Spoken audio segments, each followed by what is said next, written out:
खुलुमबाय लोगोफोर आसा खालामो बयबो मोजाङैनो दङ दिनै जोङो मोननैसो गोनांथार आपडेटफोरखौ लानानै फैलायबाय आसा खालामो नोंथांमोना भिडिअखौ जोबजासिम नायलांगोन आरो जोबजासिम नायलांब्लासो नोंथांमोना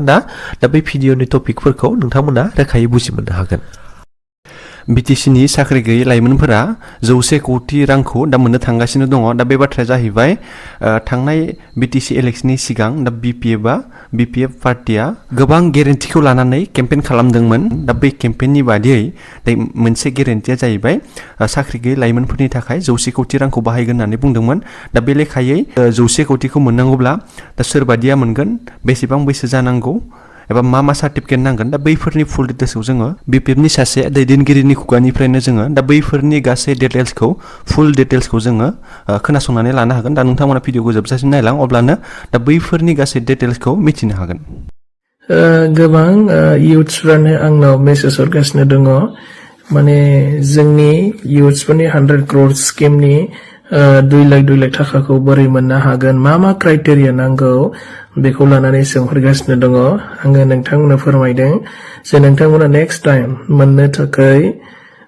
बेखौ एप्लाइ खालामनो थाखाय मा क्राइटेरिया नांगौ आं खोन्थानोसै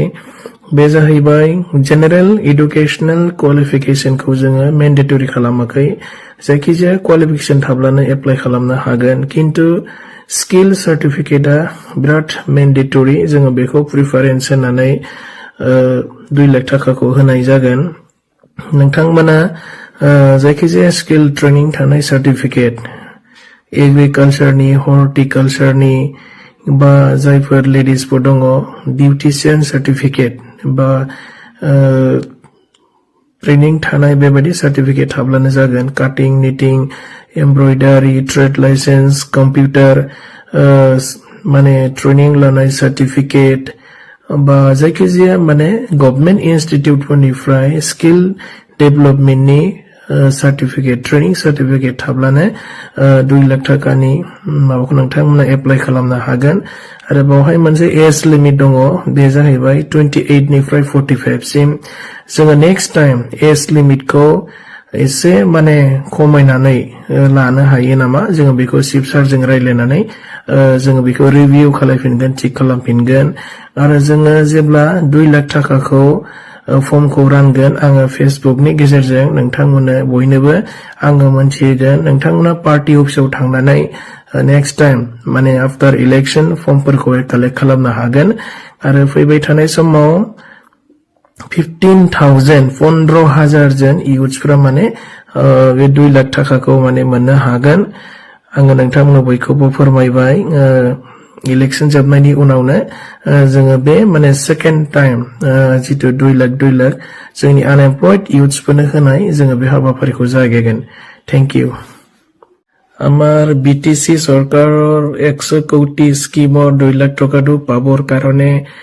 কি ক্ৰাইটেৰিয়া লাগিব বহুতে জানিব বিচাৰিছে আৰু মোক মেছেজ কৰি আছে মই আমাৰ বিটিসি অঞ্চলৰ যুৱক-যুৱতী সকলক জনাব বিচাৰিছো যে আমাৰ যেটো জেনাৰেল এডুকেশনাল কোৱালিফিকেশন এটো আমি কম্পালসৰি বা মেন্ডেটৰি কৰা নাই কিন্তু আপোনালোকক স্কিল সার্টিফিকেট লাগিব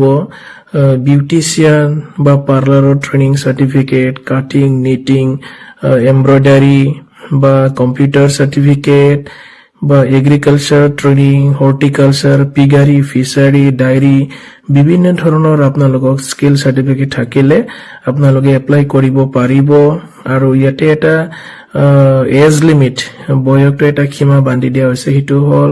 মিনিমাম 28 এজৰ পৰা ম্যাক্সিমাম 45 এজৰ লাগে তেওঁলোকে মানে এপ্লাই কৰিব পাৰিব আৰু আমি বয়সটো অলপ কমাব পাৰি নেকি আমি চিফৰ লগত আলোচনা কৰি আপোনালোকক আমি জনাই দিম এমএলএ ইলেকশন শেষ হোৱাৰ পিছতে আমি আকৌ মানে ফৰ্ম দিয়া যেটো প্ৰক্ৰিয়া হিটো আমি আৰম্ভ কৰিম আৰু এইবাৰ বিচিকে পাবলৈ মানে সক্ষম হ'ব এবাৰ মানে টোটাল আমাৰ বিটিসি অঞ্চলৰ যুৱক-যুৱতী সকলে টোটাল 15,000 জন ব্যক্তিক আমি ডিএম 2 লাখ টকাকে আৰ্থিক সাহায্য দিম আৰু আপোনালোকে সকলোৱে যাতে স্কিল সাৰ্টিফিকেট সমূহ লয়